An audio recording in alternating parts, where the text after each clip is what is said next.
Bien, buenas tardes a todas y todos los que nos acompañan de manera presencial, alumnas y alumnos, de manera virtual a través de las redes sociales del Departamento de Administración, del área Estado, Gobierno y Políticas Públicas.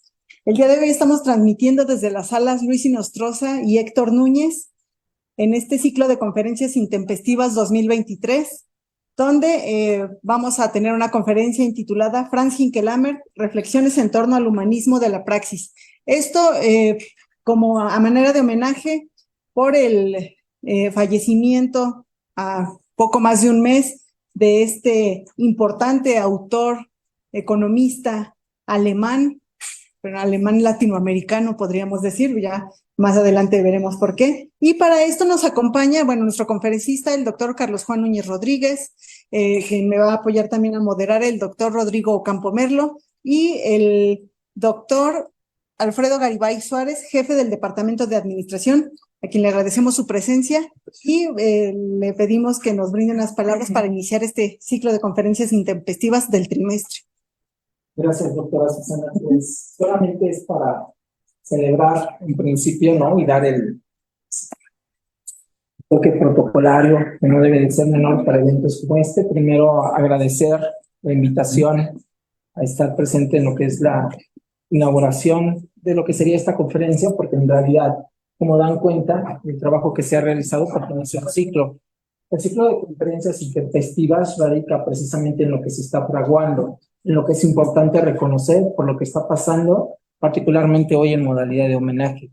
Quiero darle la bienvenida a alumnas, alumnos, alumnes de las UEAs de nuestra licenciatura en Administración de Planificación para el Desarrollo, así como de empresas públicas. También a quienes nos siguen a través de los medios digitales, público interesado en estas líneas de investigación, un fraternal saludo desde la jefatura del departamento, alumnos también de los posgrados que acompaña este departamento. El departamento cuenta con 2 posgrados, como saben, doctora en intervención, el posgrado integral en ciencias administrativas, pero también tenemos una relación muy significativa, valiosa con el posgrado en estudios organizacionales. Celebramos que también nos acompañen alumnos de este programa integral y específicamente también de la Red Mexicana de Investigación en Estudios Organizacionales, puesto que se suscribe a través de los trabajos del nodo PACO, también representados a través del doctor Carlos Juan Núñez Rodríguez, su modalidad tanto de coordinador del nodo como de jefe del área,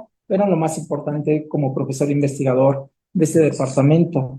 En ese sentido, también agradecer la presencia de la doctora Susana García Jiménez como profesora visitante del Departamento de Administración, del doctor Rodrigo Eduardo Campo Merlo, también con quien ayer presentábamos su obra, la agenda del área de Estado, Gobierno, Políticas Públicas. Es una agenda muy activa, ¿no?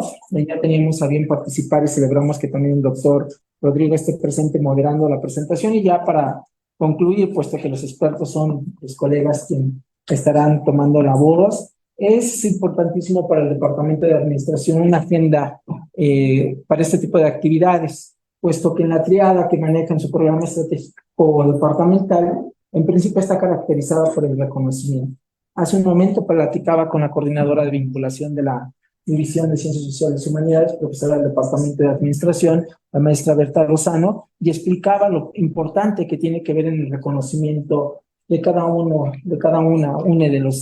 de los integrantes de la planta académica de este departamento, así como de sus comunidades estudiantiles. ¿Por qué lo señalo? Porque estamos en un ejercicio precisamente de reconocimiento fiel hacia una trayectoria, ¿no? De un pensador, de un investigador, ¿no? De un economista teólogo alemán, como ha señalado el doctor Carlos Juan, crítico, ¿no? Que ha dejado una obra invaluable. Hace un momento preguntaba el año en el que presentó la última obra y me decían que prácticamente fue al cierre de su vida, a los 91 años de edad, ¿no? Estas agendas caracterizadas por personas dedicadas plenamente a lo que es un modo de vida, en términos de que el trabajo se convierte en eso en nuestras vidas, ¿no? A través de la realización de una manera de pensar, y que cercano precisamente al humanismo recurre en una conferencia como esta a darle importancia a este tipo de temáticas que tienen que ver con la liberación, con las subjetividades, precisamente desde un ámbito de reconocimiento particularmente ahora humanista, ¿no? El humanismo, que podamos pensar en otros momentos hacia el posthumanismo o transhumanismo, como me ha tocado a mí verificarlo en el ámbito de mi formación, particularmente por las líneas de investigación, pero que a todas luces lo más importante es volver al punto de reconocimiento que lo intempestivo para ustedes, además de lo que está vinculado y que debe de ser trabajado puntualmente a través de un plan y programa de estudios, ¿no? También viene a encontrar en este tipo de participaciones toda vez una actualización hacia lo que tenemos que reconocer y en lo que tenemos que formarnos. A través de ese tipo de presentaciones también uno tiene la posibilidad de actualizar esta formación que hacemos de frontera, puesto que son los resultados de investigación de sus profesores investigadores. Eso es el modelo WAM, el del profesor investigador, y la investigación como la que han realizado mis colegas, ¿no? Se lleva a la docencia para actualizar esta actividad tan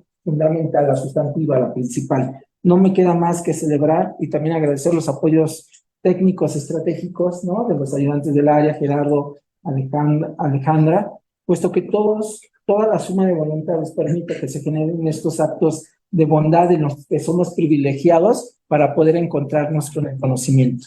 Aprovechen este tipo de actividades, hagan muchas preguntas, ¿no? Discútanlo, puesto que la oportunidad, como señalé hace un momento, es privilegiada. Entonces, el departamento dará seguimiento a la presentación a través de medios sociales, nos seguiremos viendo. En un ratito más, si no es posible, estoy con ustedes, si no, les deseo una jornada muy provechosa, sobre todo a través de lo que será también un diálogo, me parece muy interesante y muy bien conducido en los formatos que estamos acostumbrados del doctor Carlos Juan, ¿no? No tengo duda de ello, que lo hará interesante porque es un recorrido, es una narrativa que saben bien bajarla a través de la participación que involucra un escenario de este tipo. Entonces, gracias. Estaré al tanto de este evento. Muchas gracias. Un aplauso.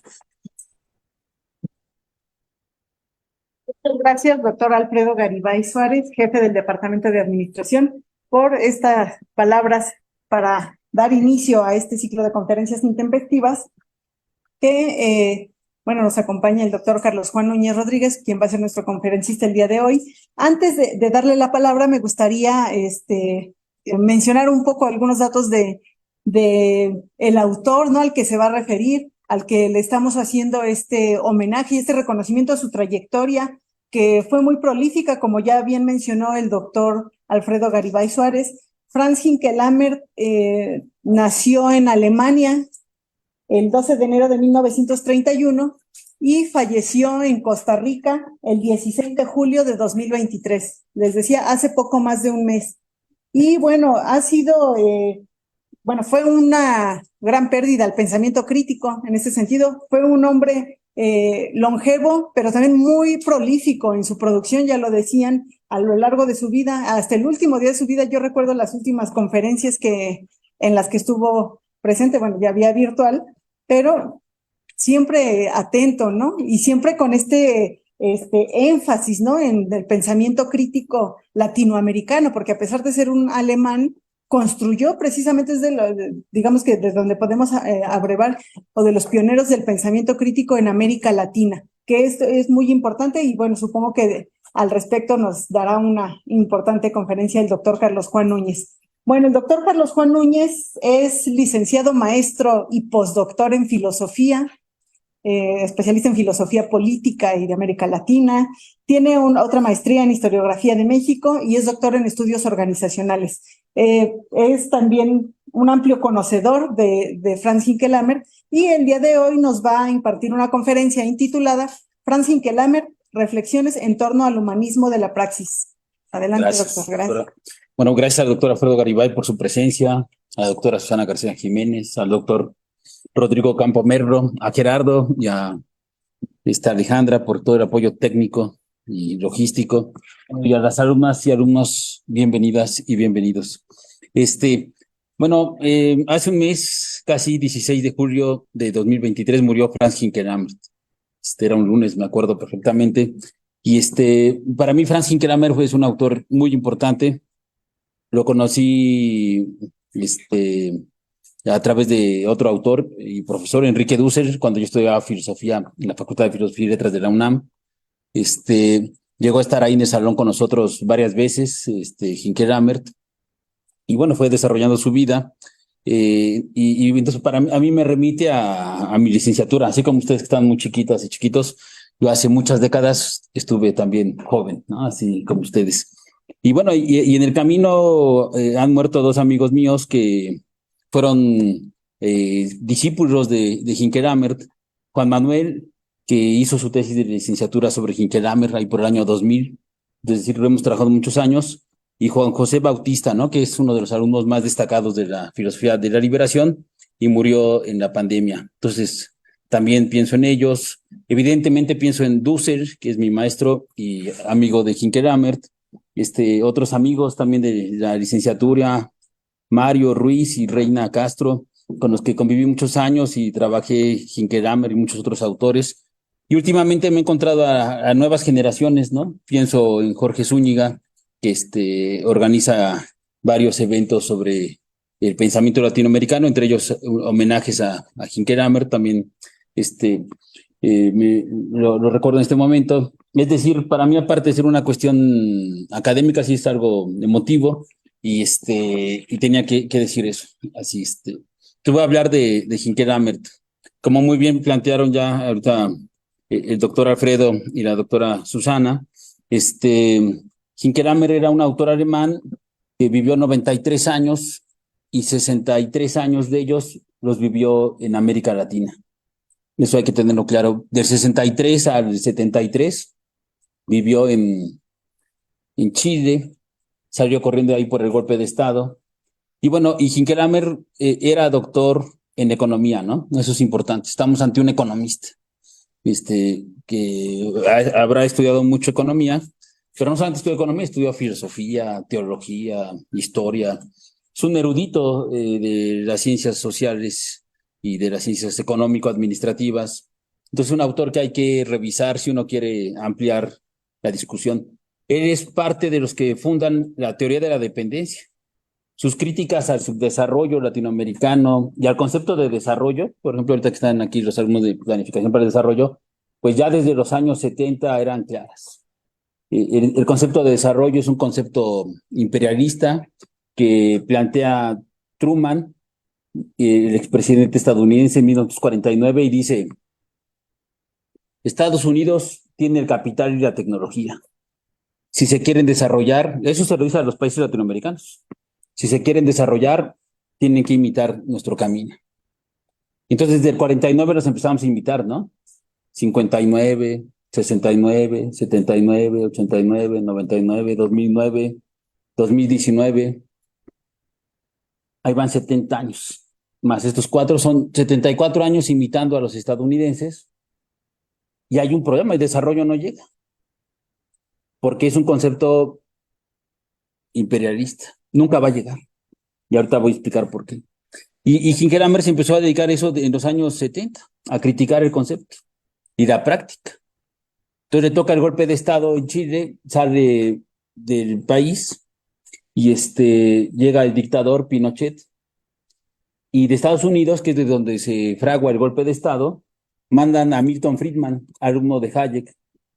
Hayek es el padre del neoliberalismo en algún sentido, que llega a Estados Unidos, es un austriaco que estudia en Londres, ahí hace su doctorado, y llega a Estados Unidos y se va a Chicago, ahí empieza a educar a lo que van a ser los Chicago Boys, ¿no? Friedman va a ser después premio Nobel, después de Hayek, y él le va a recomendar privatizar todo. Entonces, es la teología del mercado, ahorita yo voy a explicar eso. Y frente a eso, entonces tenemos dos grandes economistas, que es Hinke Lammert y el otro Friedman, que son antagónicos, así tal cual. Mientras Hinke Lammert apoyaba un proceso político democrático, que era el de Salvador Allende, Hayek apoyará la dictadura. Y es raro porque los neoliberales hablan de libertad. Y la pregunta es cómo pueden apoyar la dictadura si hablan de libertad. Es un pensamiento económico político. Está lleno de política, como es la realidad. Hoy estamos llenos de política. Pero bueno, no quiero divagar mucho porque pasa el tiempo. Voy a leer un poco un ensayo que escribí hace tiempo, para unos 5 o 6 meses, a propósito de este autor, ¿no? De Hinckelhammer. Aquí traigo algunos libros de Hinckelhammer. Quiero mencionar uno, Crítica de la razón utópica, un librazo, hay que leerlo. Este fue el primer libro que me conseguí de Hinckelhammer, junto con otro que se llama Democracia y Totalitarismo. Estos 2 libros los recomiendo ampliamente. Podría hacer un comentario de cada libro, pero no nos da tiempo. Tenemos que hacer un curso de doctorado para que diera tiempo.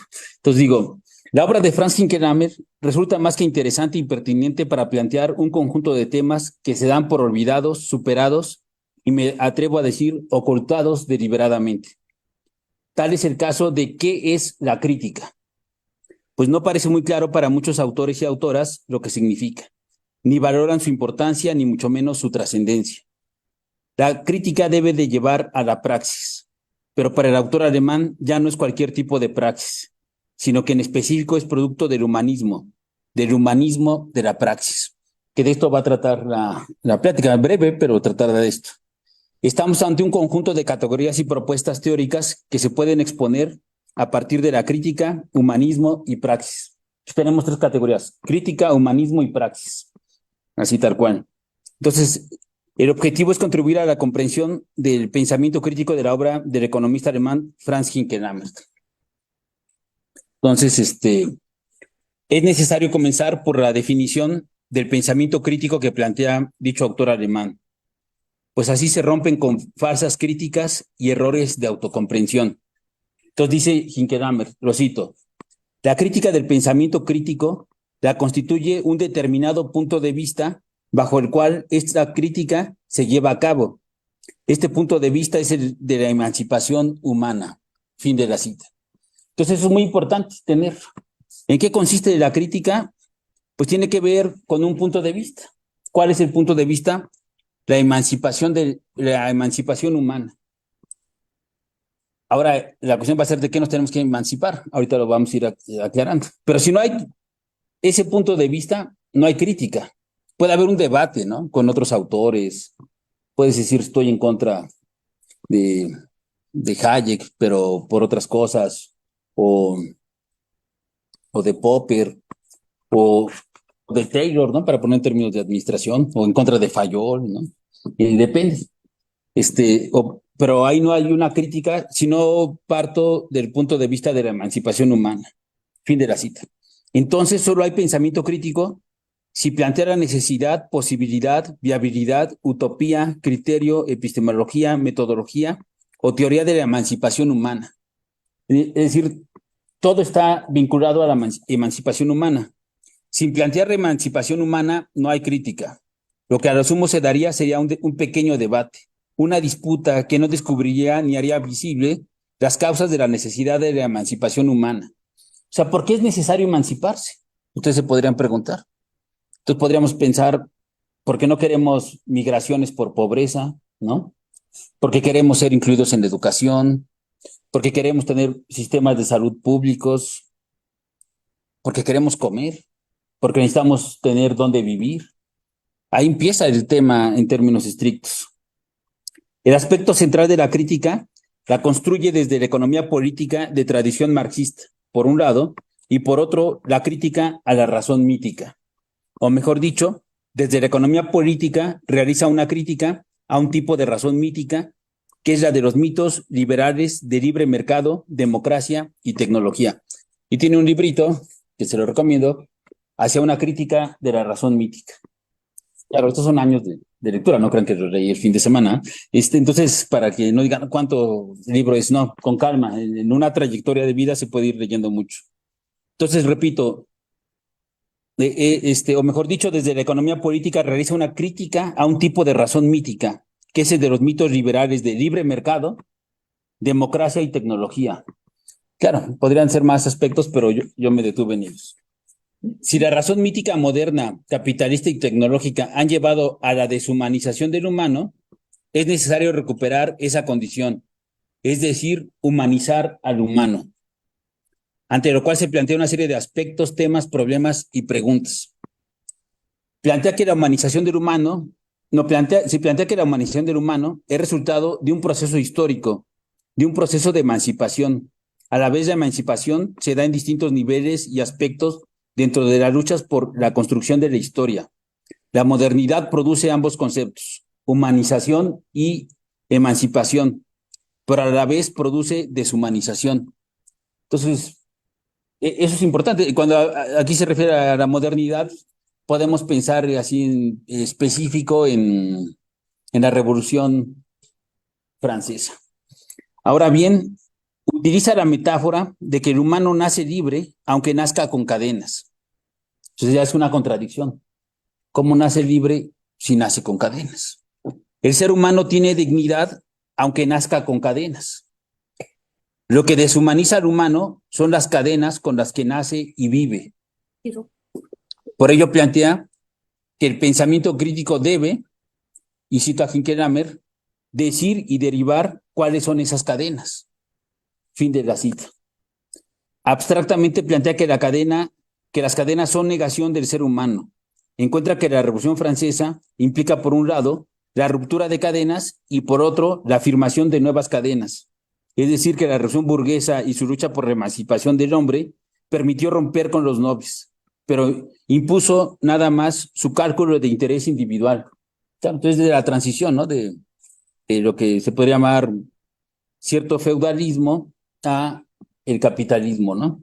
Y cito a Hinkelhammer. Esta cita es interesante. Dice, en la Revolución Francesa ocurre el choque en términos simbólicos, o sea, entre tener cadenas y no tener cadenas. Cómo liberarse de esas cadenas, pero a la vez cómo se imponen nuevas cadenas. Dice, guillotina los poderes de la sociedad anterior representados en los aristócratas, de los cuales busca su emancipación, pero guillotina igualmente tres enormes figuras simbólicas de los movimientos de emancipación en el interior de esta sociedad burguesa. Babeuf, el líder más cercano de los movimientos obreros y su emancipación.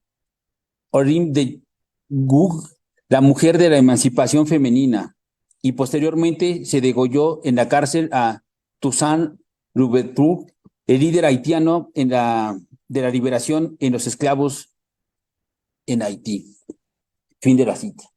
Entonces, van a guillotinar, a condenar, a encadenar a un obrero, a una mujer y a un esclavo, ¿no? Y esa es la modernidad que el liberalismo, el capitalismo nos impone. Bueno, fin de la cita. Entonces, Hinkelhammer plantea un análisis abstracto, teórico e histórico a la vez.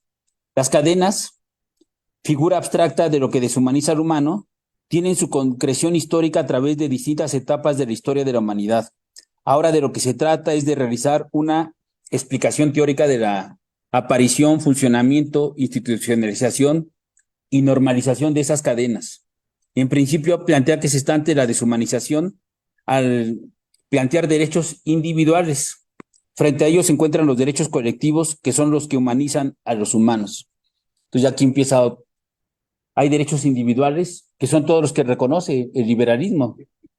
Pero dice, pero eso es deshumanizar, porque el humano es comunidad. ¿Qué requerimos? Derechos colectivos, que no nos han dado. Se han luchado por ellos y se ha construido una historia que no voy a narrar aquí, pero que hay que tener presente también. Cabe recordar que para el economista alemán, que el pensamiento crítico no puede dejar de lado la economía política. Eso es muy importante. Hay dos grandes autores que yo conozco que han hecho economía política crítica contemporánea, Enrique Dussel y Franz Hinkelhammer. No hay otros. Así es la punta de análisis de la economía política.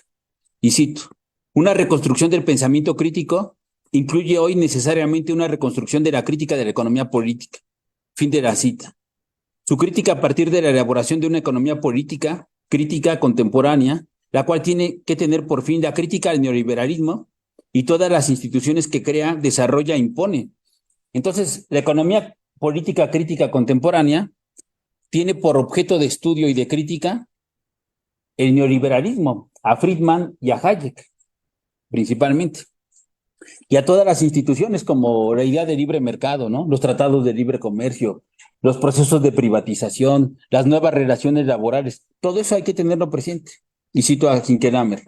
Para Marx, el punto de vista de esta crítica es esto central: la reproducción de la vida humana real y concreta, en cuanto criterio para juzgar cualquier estructura social, la satisfacción de las necesidades humanas básicas a partir de la integración del ser humano concreto en lo que él llama el metabolismo social. Entonces, esto es central. ¿Cuál es el punto de vista de la crítica?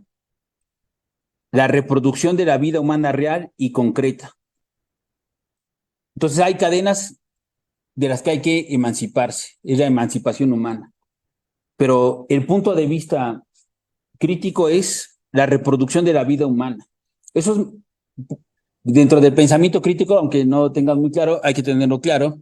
De lo que está hablando es de lo material. Este es un pensamiento de lo material, no materialista. Aunque él sí habla de materialismo histórico, llamémosle de contenido. Hace referencia a aspectos materiales. Eso es central. No hay mayor materialidad que la corporalidad. Y la materialidad, el contenido, es lo que la corporalidad demanda. Comer, ¿no? Para empezar. Alimentos, agua, o sea, hay que hidratarse, ropa, casa. Ese es son los contenidos que la vida amante. Dice en algún lugar Hinkelhammer, el hombre es un animal vivo que pertenece a la naturaleza y tiene que cumplir con los criterios que la naturaleza le impone. Hay que dormir, hay que comer, hay que hidratarse, hay que usar ropa adecuada al ambiente que tenemos, hay que tener un hábitat. Esos son los contenidos de la vida. Sin ellos, morimos. Entonces hay que tenerlo presente. Sí, sigo. Francis Kramer indica que para él es equivalente el metabolismo social y el circuito natural de la vida humana. El punto de partida del pensamiento crítico, de la crítica de la economía política de corte marxista y de economía política crítica contemporánea, es la vida humana. Cualquier regla, norma, institución que atente contra la vida se ubica dentro de la racionalidad muerte-vida, propio de la racionalidad instrumental, medio-fin y del neoliberalismo. Entonces, mientras la racionalidad instrumental y el neoliberalismo piensa en esta relación muerte-vida, lo que hay que pensar es en la relación vida-vida. Eso lo voy a explicar adelante. Frente a ello está la racionalidad reproductiva que plantea la tensión vida-muerte y su criterio último es la vida en comunidad.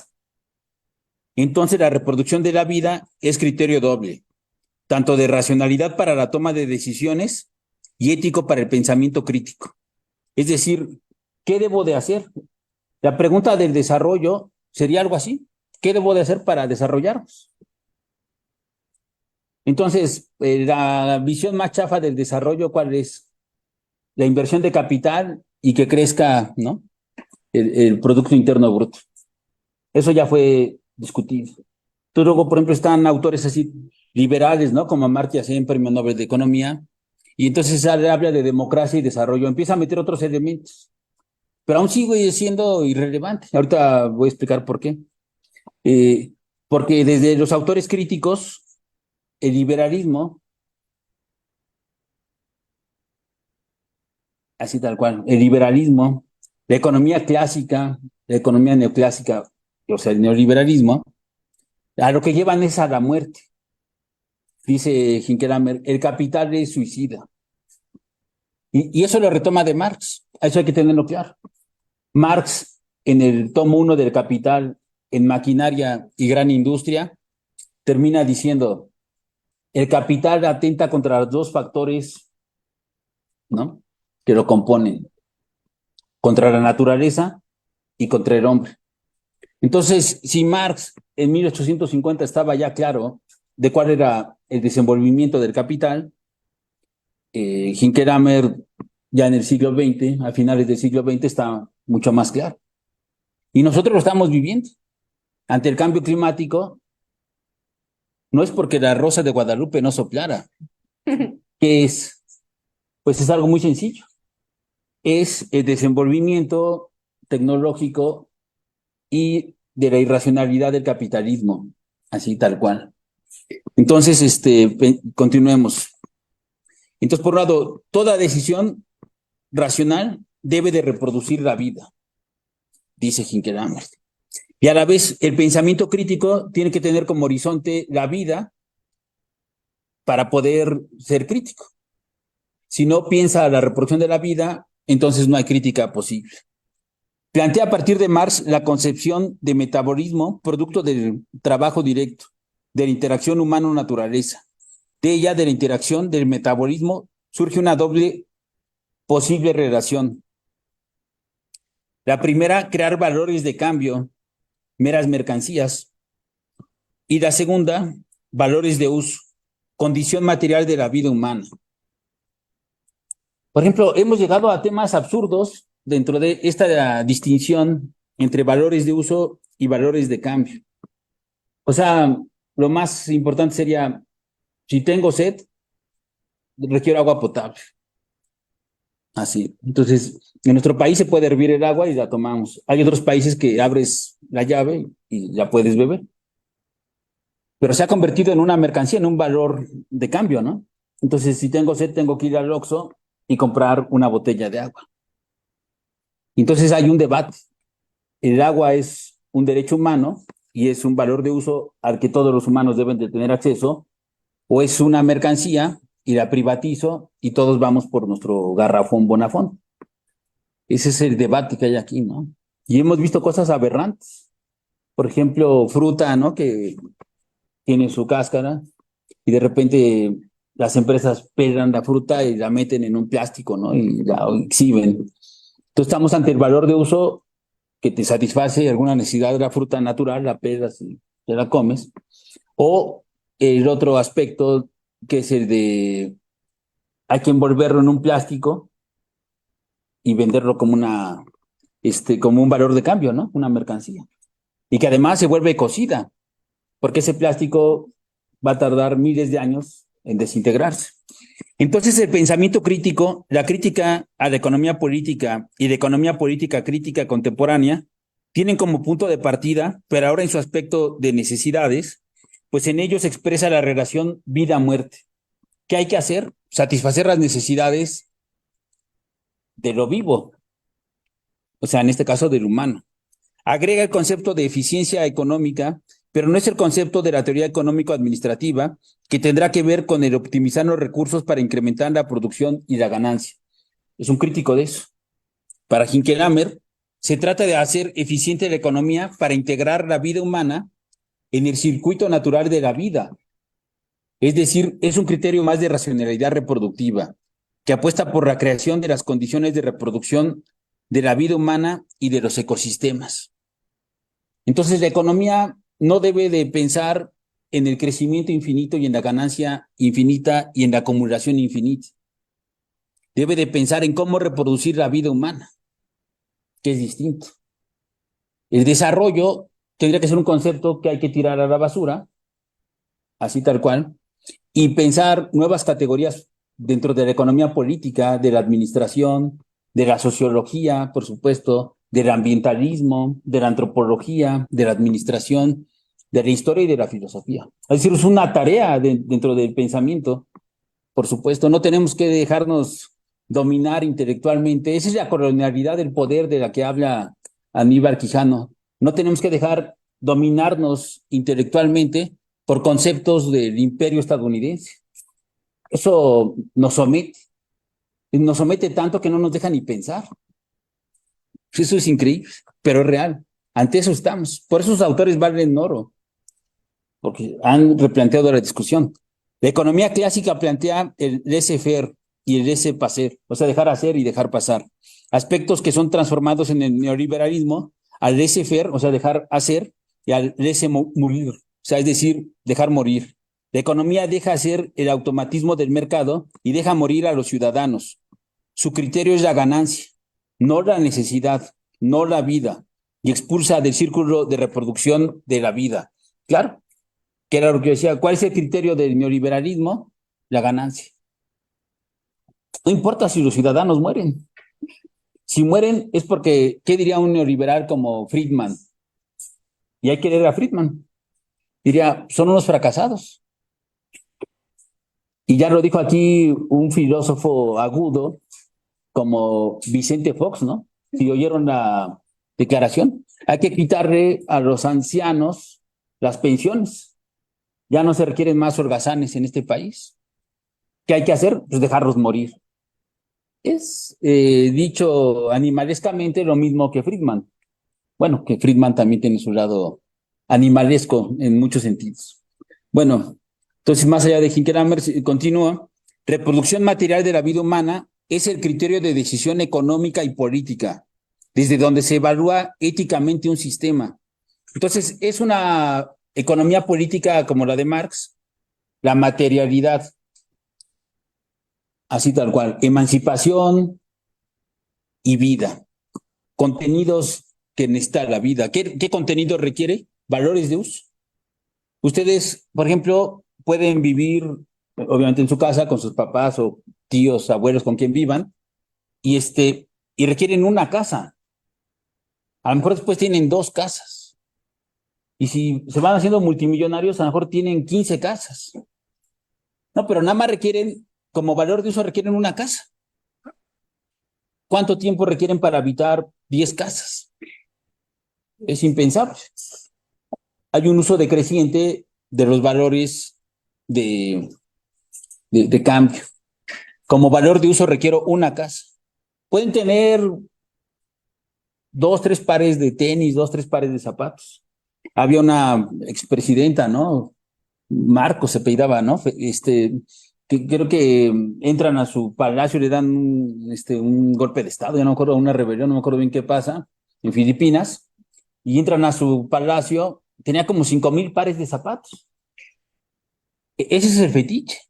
Esos son los valores de cambio.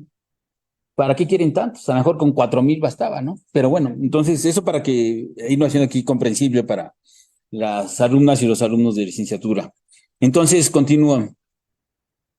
Hinkelhammer plantea que no nada más se puede criticar la concepción económica clásica de la mano invisible, de Adam Smith, y de la tendencia al equilibrio del mercado, sino que además las teorías clásicas y neoclásicas ocultan la dominación, explotación y extracción del trabajo excedente.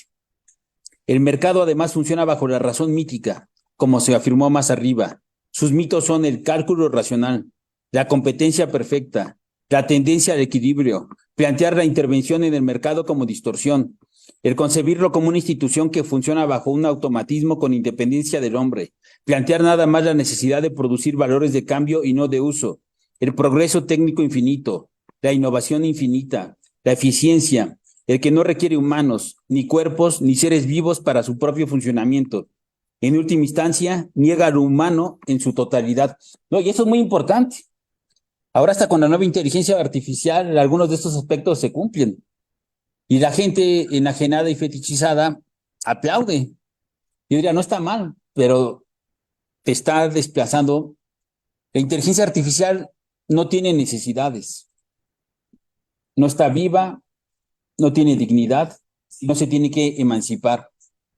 Nosotros, ustedes, tenemos necesidades, estamos vivos, requerimos valores de uso y nos tenemos que emancipar.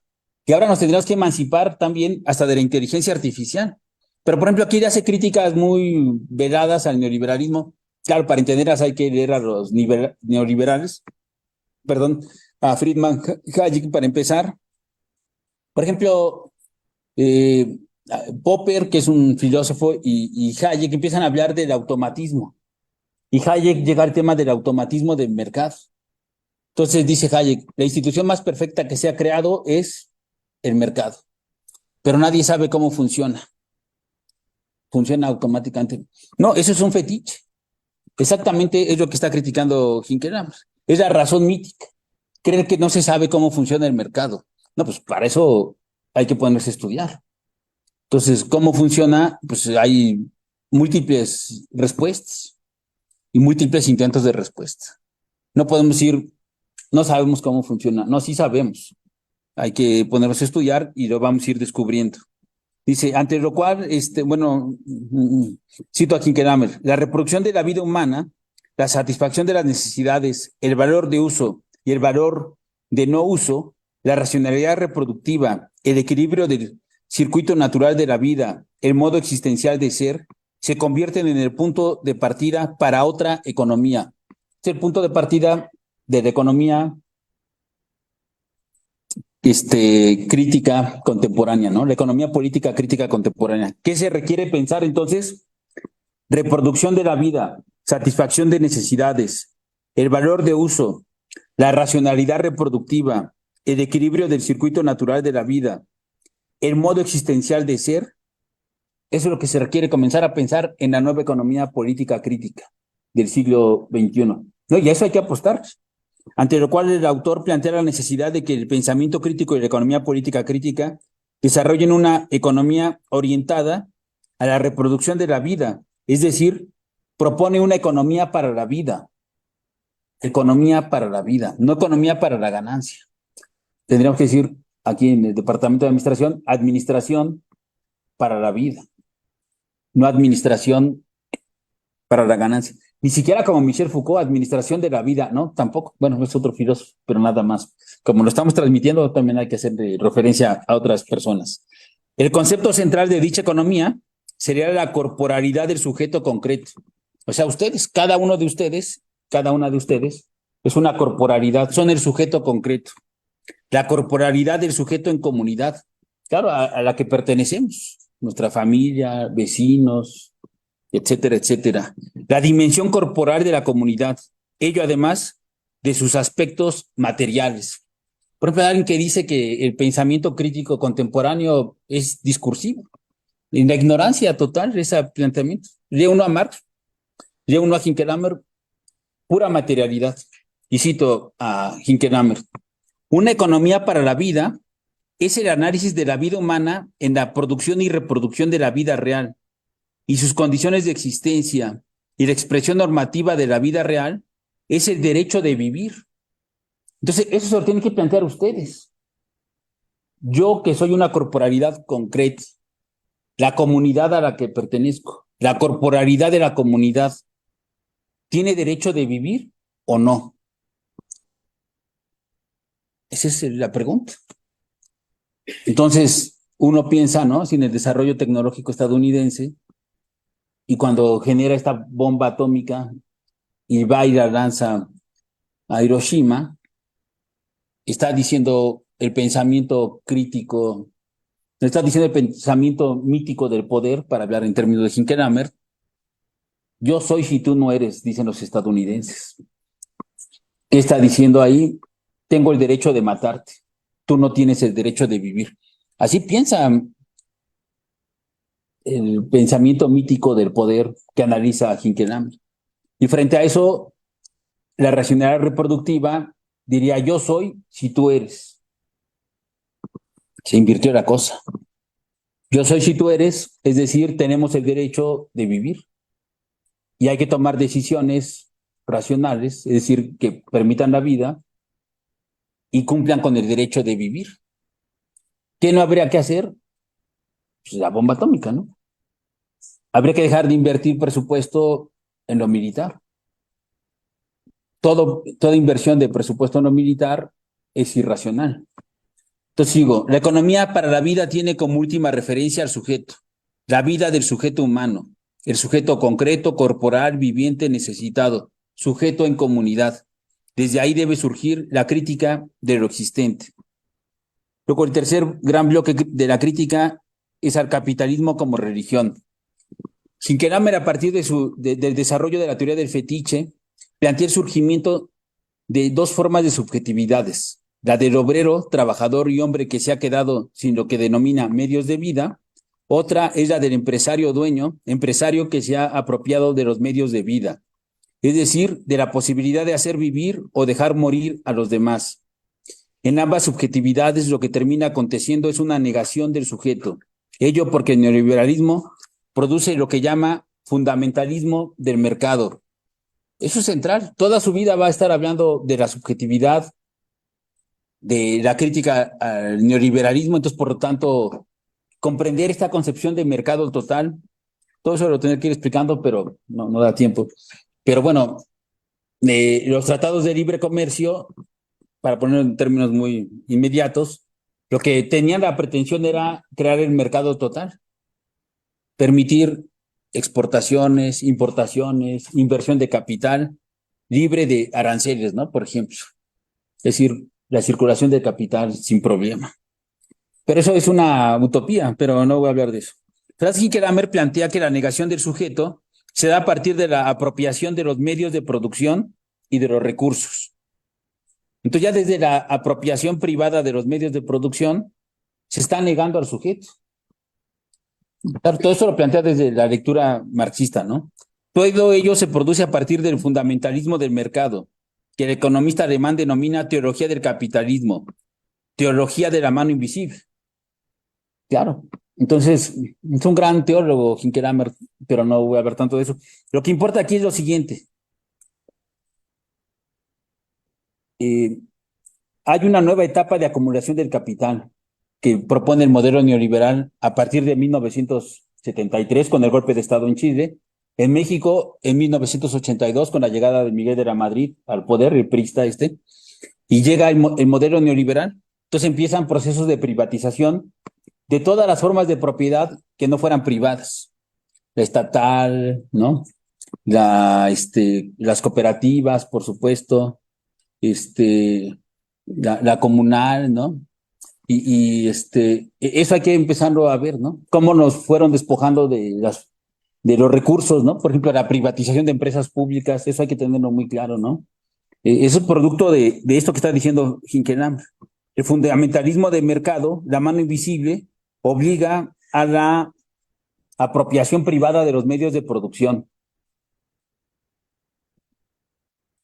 Pero eso atenta contra la vida. Y claro, es lo que vamos a vivir 36 años. 36 años de irracionalidad del capitalismo neoliberal. Eso es lo que tenemos que tener claro. Para plantear la crítica al mercado, Franz Hinkelhammer desarrolla, como ya se dijo, una crítica al fetichismo, con lo cual hace visible lo invisible de las relaciones de producción y del Estado.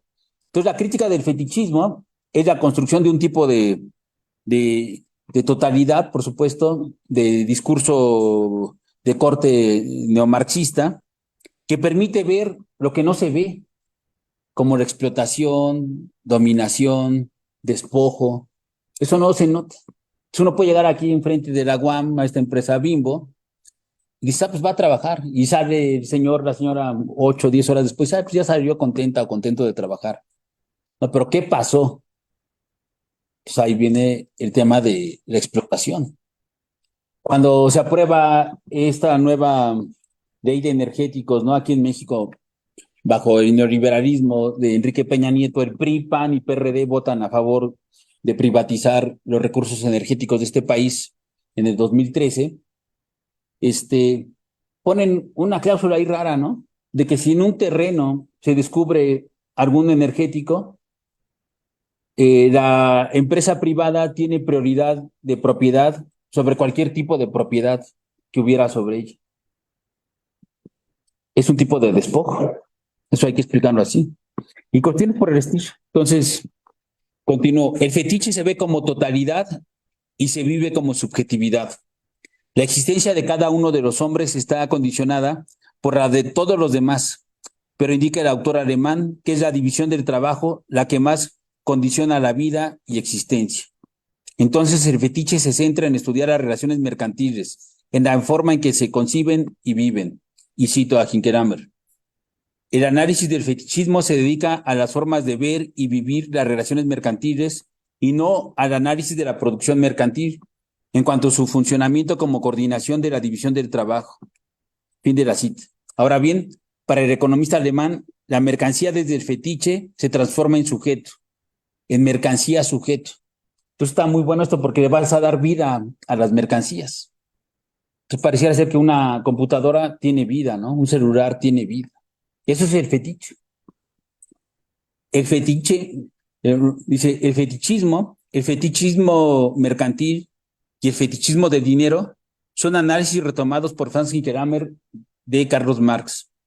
Antes de exponer el último aspecto del análisis del fetichismo del dinero, es necesario detenerse en el fetichismo mercantil, pues muestra al sujeto mercancía. Aparecen mercancías con voluntad. las cuales mueven, entre comillas, por supuesto, al sujeto que las produce y que las posee.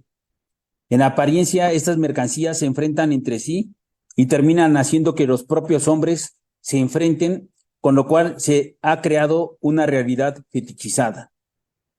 Y cito, las simpatías entre los hombres se derivan ahora de las simpatías entre las mercancías. Sus oídos de los oídos de aquellas. Se produce un mundo encantado e invertido. Claro, lo que posee al hombre es la mercancía. La mercancía produce al hombre. Tú eres la mercancía. Cuando, en términos reales, la mercancía es producto del hombre. Y de ahí, por ejemplo, esta situación rara, ¿no? Que a ustedes ya les tocó, de ese modo, de cómo la ropa empezó a tener marca visible, ¿no? Esa marca. Cuando yo fui joven y niño, lo que no se debería de ver de la ropa era la marca. Pero ¿por qué se puede ver la marca? Porque es el fetiche. Así tal cual, tú eres la marca. En lugar de lo que pasa es que, pues, como dice Naomi Klein en No Logo, las marcas explotan a los niños, ¿no? En condiciones laborables infrahumanas, en centros infrahumanos, sin ningún derecho laboral. Entonces decía, unos tenis Nike puede tener un precio, un costo de producción de $1 y en el mercado te lo venden a $150. Puro fetiche. ¿Por qué tienes que comprar unos tenis Nike? Porque si no, no eres nadie. Y así podemos pensar.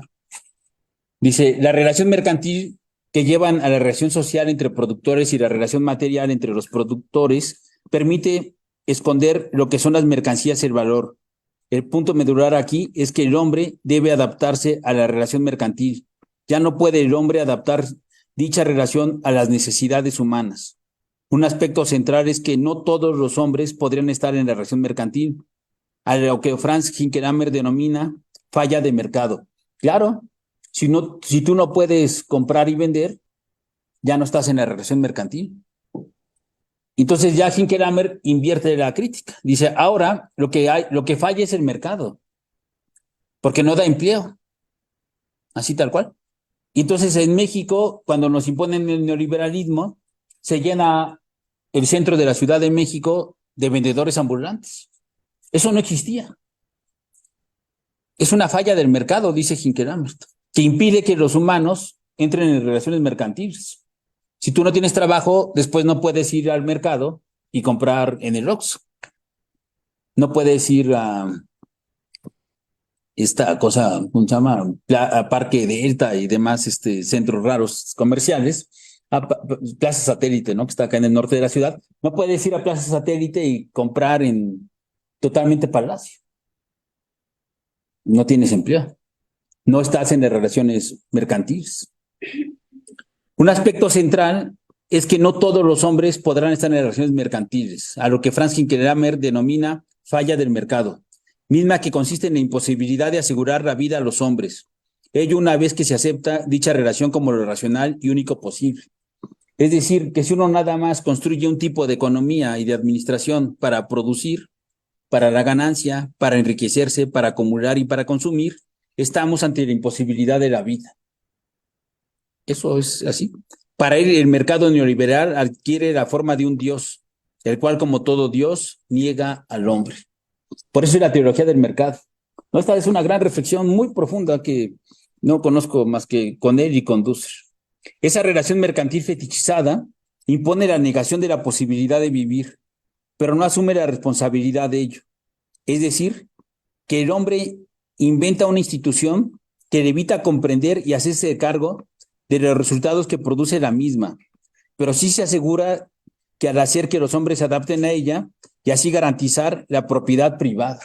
Repito, esa relación mercantil fetichizada impone la negación de la posibilidad de vivir. Es decir, en la relación mercantil no puedo vivir. Pero no importa, dice, pero no asume la responsabilidad de ella. Claro, está hablando de Hayek y de Friedman. o de Michael Porter con las ventajas competitivas, para ponerlo aquí en términos de administración. Es decir, que el hombre inventa una institución que le evita comprender y hacerse cargo de los resultados que produce la misma. Claro, ese es el fetiche cuando dice Hayek, no sabemos cómo funciona el mercado, puro automatismo. Pero sí se asegura, claro, los neoliberales se aseguran de garantizar algo en el mercado, que es la propiedad privada. No sabemos cómo funciona, no hay que tocarla. Si mueren millones, no importa. Si hay migraciones de millones, no importa. ¿Qué sí importa? Garantizar la propiedad privada. Entonces es una contradicción. Dice Hinkelhammer, pero la creación del dinero es un acto social que declara determinada mercancía como dinero. Sin embargo, este acto social de establecer dinero es a la vez una renuncia y por tanto una pérdida de la libertad. Fin de la cita. Un aspecto central de la relación mercantil y el fetiche de la mercancía es que lleva a otro proceso de fetichización, que es la fetichización de una sola mercancía, la cual se establece como dinero. Ese triple proceso de fetichización lleva a la pérdida de la libertad. Claro, el tema del dinero va a permitir la acumulación infinita, ¿no? Y después del capital financiero, peor. Pero bueno, voy a saltar un poco porque esto se alarga y ya quiero acabar para no dormir a nadie. Entonces, humanismo de la praxis. A partir del apartado anterior se puede comprender lo que Franz Hinkelhammer plantea a través del sintagma humanismo de la praxis. Pues en algún sentido resulta extraño que anteponga humanismo a praxis o que no lo formule como una praxis humanística. En principio queda claro que el humanismo, para el economista alemán, consiste en la crítica de los falsos dioses, la mercancía, el capital y el mercado, que era de los fetiches que hablaba, ¿no? Una crítica a todo lo que signifique el trato de dominación, explotación, despojo y humillación a los humanos. El humanismo hace que el hombre recobre su centralidad en el proyecto humano, en el ciclo natural de la vida como criterio de racionalidad, la racionalidad reproductiva, la producción subordinada a las necesidades determinando la eficacia, la superación de todo mito moderno al servicio de la tasa de ganancia, la fundación de una ética, la ética del bien común, la ética de la solidaridad, la ética de yo soy si tú eres. El humanismo concluye que el ser humano es el ser supremo para el ser humano, nos indica Hinkelhammer, aspecto que interpreta de Marx, y cito aquí a Hinkelhammer. La crítica de la religión desemboca en la doctrina de que el hombre es el ser supremo para el hombre, y por consiguiente, en el imperativo categórico de echar por tierra todas las relaciones en que el hombre sea un ser humillado, sojuzgado, abandonado y despreciable. Fin de la cita. Hinkelhammer indica que esta cita de Marx se puede dividir en dos partes. Por un lado, en que el humano es el ser supremo para el hombre y que la Revolución Francesa fue recibida como un acto de liberación. Por otro lado, se plantea un principio de acción liberadora, echar por tierra todas las relaciones en que el hombre sea un ser humillado, sojuzgado, abandonado y despreciable. Es una discusión de una ética, mejor dicho, contra una ética, la ética kantiana, que nada más es formalista. Frente a ella está la propuesta de una ética del humanismo, de la praxis, la cual orienta, plantea caminos, nos da órdenes, no tiene una idea abstracta, inmaterial, ahistórica, anticorporal y antiindividualista del hombre, del humano, del sujeto.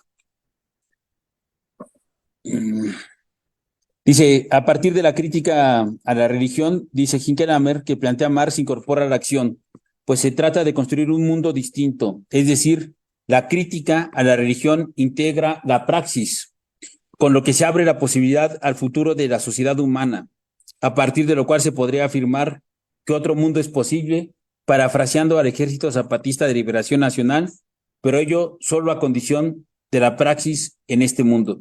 Bueno, y con eso concluyo, traigo mucho más, pero no se trata de aburrir a nadie. Quería mencionar esto un poco de lo que es el humanismo, de la praxis, ¿no? Lo que es el pensamiento crítico. Y bueno, de Hinkelhammer podríamos hablar horas y horas porque tiene una gran producción. creo que con lo planteado espero dejar cierta curiosidad para que revisen, aunque sea sus videos. Habla de deuda externa y cuestiones por el estilo, ¿no? O sea, tiene muchos temas, en algunas conferencias que están en YouTube, ya en su última etapa como autor y ya era una persona grande. Entonces, pero hay videos ahí grabados que se los recomiendo ampliamente. Bueno, muchas gracias por su atención a todos y todas. Gracias. Bueno, muchas gracias, doctor Carlos Juan, por esta interesante pues reconstrucción, ¿no? Y más bien este recorrido sucinto que hace, pero muy puntual de la obra de Hinkelhammer, ¿no? De qué consta su trayectoria y hacia dónde la orientó. Antes de darle la palabra a mi colega y compañero Rodrigo, me gustaría plantear algunas cosas también respecto a este autor alemán, Franz Joseph Hinkelhammer, que si bien ya nos deja aquí sobre la mesa una serie de cuestiones que ha trabajado este autor, bueno, antes me gustaría recapitular, como bien lo mencionaba. Bueno, es un autor que hizo o que desarrolló, ¿no?, sus estudios y sus investigaciones en perspectivas desde la economía, la filosofía, la teología, y que las fue engarzando. Si escuchamos con atención esta conferencia, lo mostraba el doctor Carlos Juan, ¿no?, al mencionar desde la economía, ¿no?, cómo se construye un estudio de estas corrientes clásicas, neoclásicas económicas, pero a la vez vinculándolo a la teología, ¿no? Como desde una vertiente teológica, al hablar, ¿no? Ya decía los dioses, ¿no? El mercado, la mercancía, estos fetiches. En ese sentido, Hinkelhammer desarrolló ya lo mencionaba por ahí, este libro de Crítica de la Razón Utópica, esta vertiente, ¿no?, de analizar la economía neoclásica, estos preceptos y develarlos, como bien el doctor Carlos Juan lo enunció y lo expuso,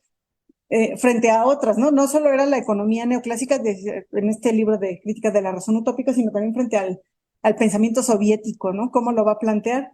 Creo que ahí está como la crítica más amplia, que no quiere decir que es la única, a vertiente, a este modo de producción capitalista, ¿no? Desde ahí va a construir, como bien lo decía el doctor Carlos Juan, una propuesta, porque ese es el pensamiento crítico, no es solo elaborar la crítica, sino orientar, ¿no?, a una emancipación, decía. En este caso lo que va a hacer Hinkelhammer es, hace una crítica al pensamiento y al modo de producción capitalista y sus diferentes fases, digamos, pero va a ir construyendo también como un modelo, hablando de utopías, también utópico de sociedad, ¿no?, de hacia dónde debemos orientarnos. Esta última parte de la exposición del doctor Carlos Juan lo dejaba ver, ¿no?, esta idea del humanismo frente a un mercado depredador, a una mano invisible que dice, bueno, eso es trascendental, ¿no? No la vemos como tal. Dice, bueno, va a construir un modelo ético, político, si lo queremos pensar, ¿no? Cuando habla de necesitamos un mundo más justo, más solidario, que haya cooperación, creo que va a construir algo interesante. Y bueno, nada más me gustaría dejar sobre la mesa un dato interesante que Yamandú Acosta, ¿no?, en un texto que habla, el año pasado lo publicaban para celebrar la vida, decían, ¿no?, precisamente sobre Hinkelhammer, decía, ¿no?, que muy joven Hinkelhammer, desde los 17, entre los 17 y 20 años, ya leía sobre historia de Latinoamérica, ¿no? Todo tenía amplios conocimientos sobre Simón Bolívar, sobre la conquista de México, sobre Hernán Cortés, es decir, y todas las independencias, ¿no?, en Latinoamérica. Entonces realmente tenía tal conocimiento que por eso le ofrecen venir a América Latina, ¿no?, a Chile precisamente, a dar clases ahí en sociología, en economía. Y a partir de ahí se fue vinculando a estas movilizaciones también políticas, ¿no? Por ejemplo, al MAPU, ¿no?, el Movimiento de Acción Popular Unitaria, que va a devenir precisamente, o le va a llevar a acercarse al gobierno de la Unidad Popular de Salvador Allende. De hecho, realmente pudo ver de primera mano, ¿no?, primero la construcción de un proyecto utópico, que era esta propuesta de Allende, y la caída, ¿no? Y la imposición de un modelo hegemónico, como ya nos narró el doctor Carlos Juan, y creo que de ahí también, pues esto alimentó ese pensamiento crítico, ¿no? Y el ver precisamente la necesidad de emanciparse, de construir proyectos alternativos, como bien lo decía el doctor Carlos Juan, que dignifiquen al ser humano. Ahí lo último que ya mencionaba tiene que ver precisamente con esta ética del bien común, ¿no? El reconocerte en el otro, el no cosificarlo, no verlo como una mercancía, sino como tu igual, ¿no? Y como iguales con necesidades iguales. Pero bueno, me gustaría darle la palabra al doctor Rodrigo Ocampo. Adelante. Sí, gracias. Gracias por la invitación, doctora Susana, doctor Carlos, al área de Estado, Gobierno y Políticas Públicas, al Departamento de Administración. Es un gusto compartir estos espacios con ustedes. Y quisiera destacar primero dos cosas. Bueno, es indudable lo que nos dice el doctor Carlos.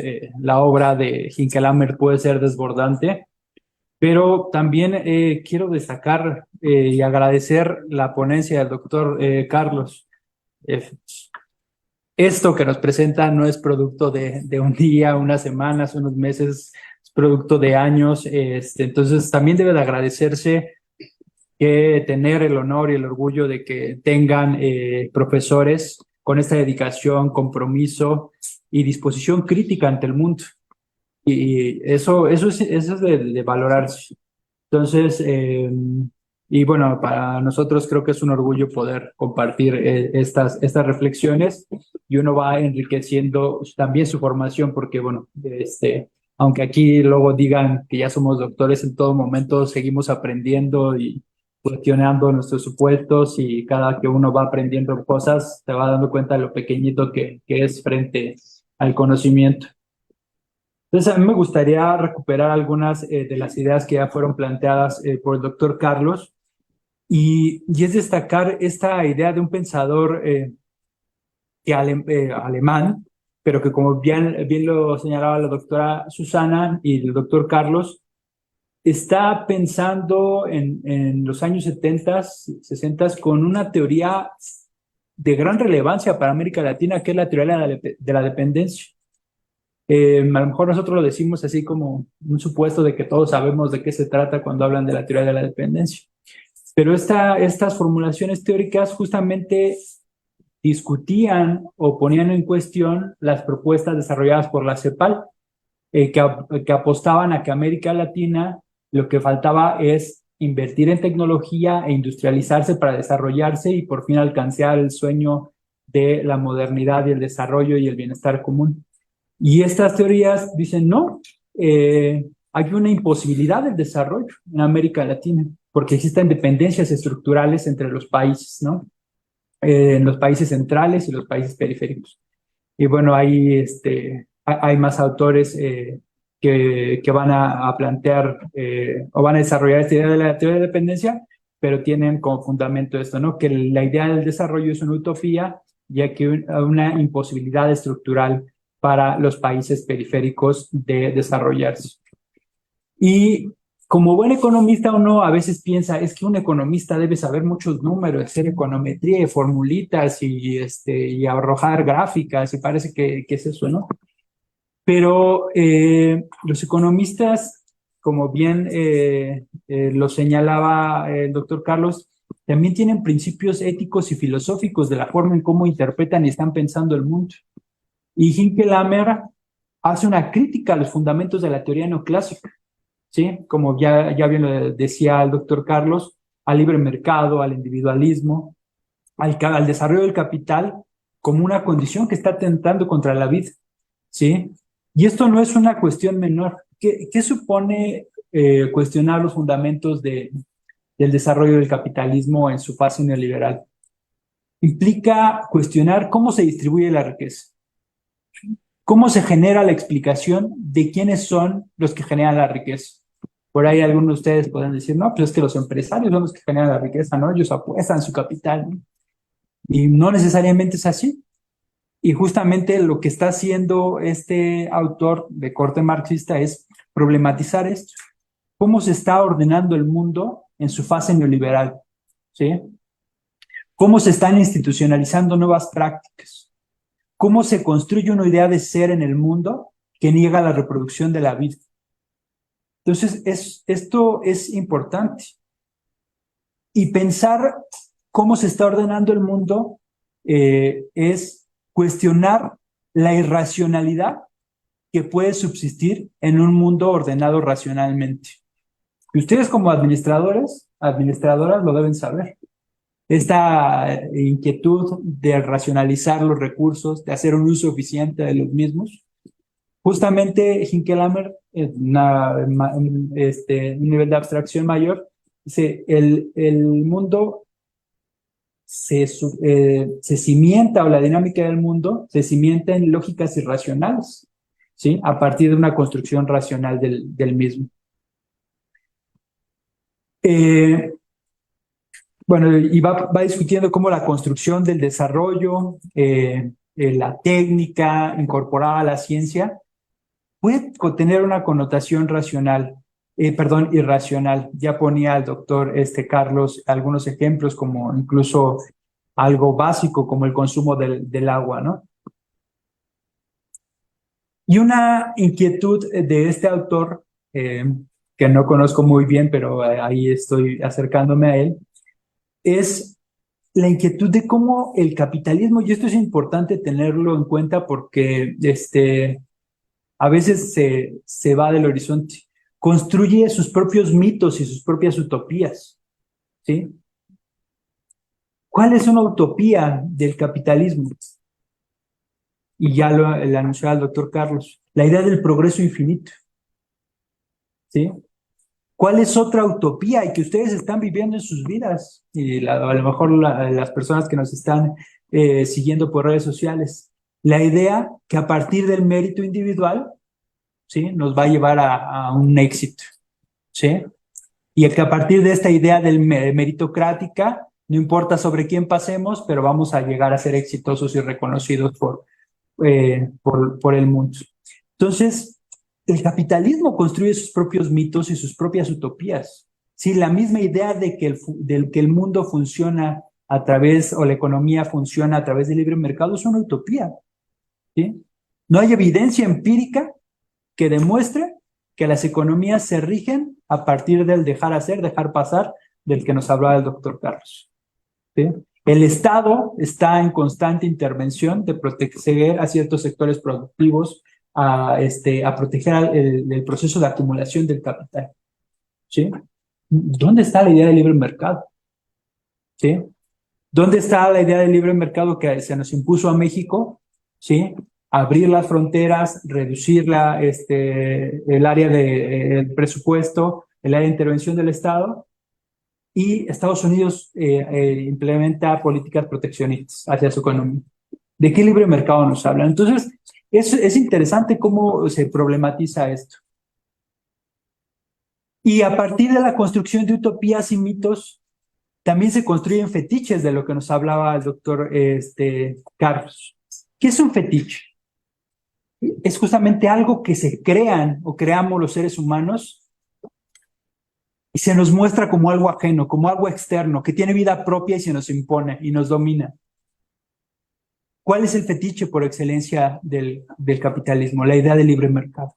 Esa idea de que no lo podemos controlar, nada podemos hacer, porque el mercado se regula a sí mismo. Es algo que se nos impone. Por lo tanto, los estados, los gobiernos, hay que darle certidumbre al mercado, como un ente abstracto, con voluntad propia, con vida propia, ¿sí? Y en la que decimos, bueno, pues la gente se está muriendo de hambre, sí, pero lo que importa es mantener estable al mercado, ¿sí? Como este monstruo que necesitamos alimentarlo con voluntad propia. Entonces, el fetiche justamente que se construye dentro de la modernidad capitalista es esta idea del libre mercado.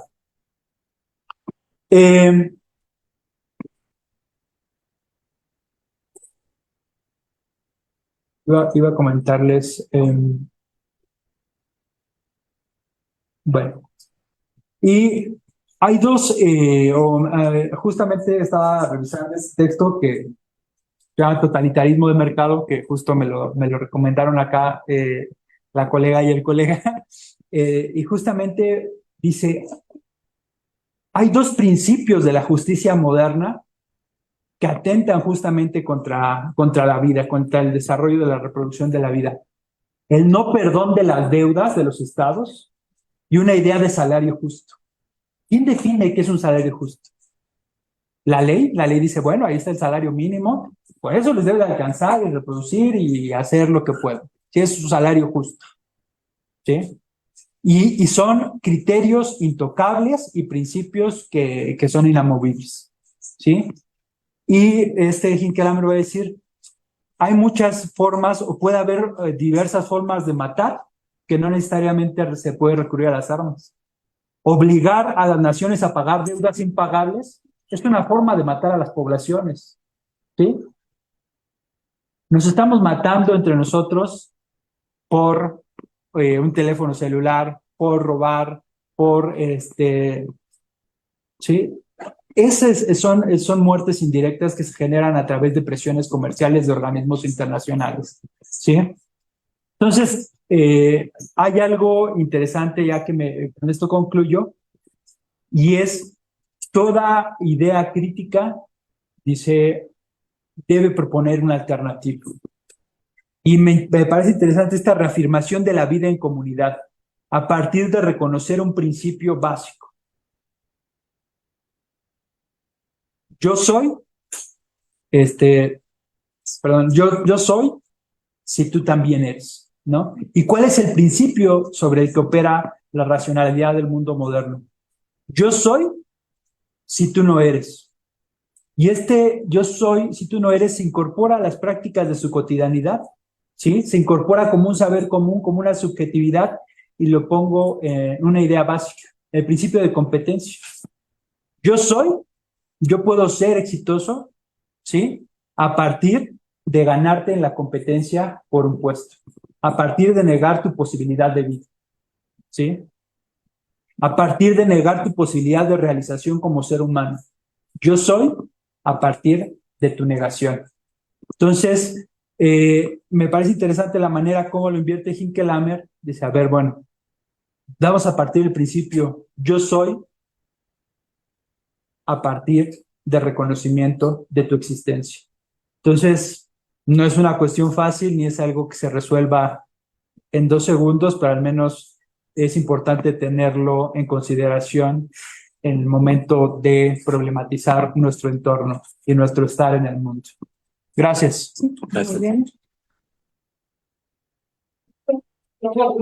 Por este comentario al respecto. Ya nada más me gustaría comentar que escuchando nuevamente estos comentarios en torno a Hinckelammer, a su obra, a cómo lo han resignificado, ¿no? Y a partir de esta conferencia del doctor Carlos Juan, pensaba un poco que este autor es un ejemplo precisamente de lo que ya hemos escuchado, ¿no? De que la investigación y la construcción, en este caso académico, intelectual, no es unidisciplinar, ¿no? No es de una sola disciplina. Nosotros vemos aquí una serie de textos que nos ha mostrado el doctor Carlos Juan, de libros, que son algunos, ¿no? De la vasta obra de este autor, donde él va a entrelazar precisamente un amplio conocimiento de economía, pero también un amplio conocimiento de filosofía en múltiples niveles, ¿no? Desde aspectos del positivismo, ¿no? Para criticar precisamente esta idea de la economía como ciencia, por un lado, de las metodologías o la metodología en la economía,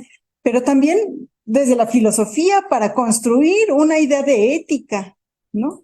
De el amplio conocimiento que tiene precisamente en filosofía, en múltiples niveles, le permitió construir este proyecto, esta propuesta alternativa de proyecto. Entonces, es un autor relevante que realmente se debe seguir leyendo, retomarlo, si no lo conocen, acercarse a él, y que nos permite precisamente pensar, ¿no? Desde dónde nos encontramos, las condiciones, ¿no? Dirían, de posibilidad de nuestra existencia, por un lado, y también pensar lo que es justo, injusto, ¿no? Precisamente para mantener digamos, la dignidad de la vida humana, ¿no? Bueno, doctor Carlos Juan, ¿quiere decir algo? Bueno, no sé si alguien quiera comentar algo, comentar algo. Comentarios, ¿no? ¿Quieres comentar? No, sí, bueno, pero hay algo en redes. Solamente un comentario de Marisol García que dice: felicidades al doctor Carlos Juan Núñez Rodríguez. Una conferencia muy interesante. Pues gracias, a Marisol. Y bueno, y a las alumnas, muchas gracias por su presencia. Sí, he de decir, que en el fondo, el asunto es muy sencillo. Es mezclar, analizar la realidad desde la economía, la filosofía, la sociología, ¿no? La historia, la administración, la antropología, la realidad latinoamericana. Entonces, ese es el gran punto. ¿Dónde estamos? Estamos en un lugar donde la vida no es posible. Y no es posible porque hay una imposición que nos encadena, que es la imposición del capitalismo por un lado y del neoliberalismo en específico. Es decir, tendríamos que romper esas cadenas. Y bueno, creo que el pensamiento de Hinkelhammer nos lleva a plantear una praxis, la praxis del humanismo, o el humanismo de la praxis, dice él, y yo creo que eso es fundamental. De ahí tenemos que partir para poder plantear con lo que terminé, ¿no? La construcción de un mundo donde quepan muchos mundos y donde la vida sea posible. Gracias por su asistencia y saludos a todos y todas. A ver, ¿quiere comentar algo aquí, Gerardo? Dinos, Gerardo, por favor. También en Facebook, Alejandra Cambla comenta: un gusto escucharlos, doctora y doctores. Sin duda, Hinkelhammer es un importante referente que contribuye a la crítica latinoamericana al neoliberalismo. La realidad precaria que alimenta el capitalismo nos impone y somete a sus reglas. Reconocer los elementos tanto empíricos como trascendentales es necesario para vislumbrar la verdadera estructura de la que parte el pensamiento neoliberal para romper el círculo vicioso. También David López comenta: felicidades por la iniciativa de discutir el tema. Mi pregunta es: ¿por qué nos enseña a este tipo de autores en las licenciaturas de Administración y Economía? Por lo general, se privilegian a otros autores. Gracias. Bueno, gracias a Alejandra Cambla y a David López. Bueno, nosotros los estamos enseñando, ¿no? Aquí, de hecho, estas charlas que hacemos en el área de Estado, Gobierno y Políticas Públicas en el Departamento de Administración y que transmitimos son para el público en general, pero está pensado en educar a las alumnas y los alumnos de la licenciatura, de la maestría y del doctorado. Sí está pensado en educarlos. Por supuesto, son autores que se discuten poco por su complejidad, por un lado, porque tampoco son tan accesibles luego sus textos. He de decir que de Hinkelhammer, y eso lo digo para todos y todas también en las redes, gran parte de su obra está disponible en línea. Entonces pueden imprimir sus libros aquí, el subdesarrollo latinoamericano, las armas ideológicas del Estado, el mapa del emperador, yo soy si tú eres, buscando una espiritualidad de la acción, el humanismo de la praxis, y el más reciente, razones que matan y la respuesta del sujeto. Todo está en redes. Aquí lo he impreso. Y bueno, y claro, lo que dice Alejandra Cambla, es otra cuestión más compleja, muy filosófica. Los conceptos trascendentales kantianos que retoma Hinkelhammer para hacer la crítica, exactamente, pero también la crítica a la razón mítica. Pero bueno, gracias a todos y todas. Gracias, doctora. Gracias, Rodrigo. Gracias, Gerardo. Gracias a los alumnos y los alumnos. Doctora, por favor. Muchas gracias a todos los que nos siguieron en redes, a los alumnos que nos acompañaron aquí durante toda esta conferencia. Gracias, Gerardo, doctores, doctor Rodrigo, doctor Carlos Juan. Gracias por Gracias. Gracias por el homenaje, Hinkelhammer.